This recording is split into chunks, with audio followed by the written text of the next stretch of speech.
in a cupboard you're normally not allowed into. Oh, that. You can stuff your silly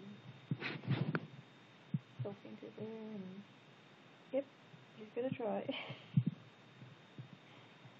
But you're no longer a cat. Michael found that she had fit actually was that cats apparently where their heads can go, their body's supposed to fit afterwards. But Mishka kind of jammed in the middle there and you had to go and get her out. Oh, yep. Your butt done fit. Actually, not bad. Any mice in there? What is you looking for? Oh gosh, that's my husband's stuff. He's gonna get. Don't chew it or anything. Yep, just happy. Got a new cupboard.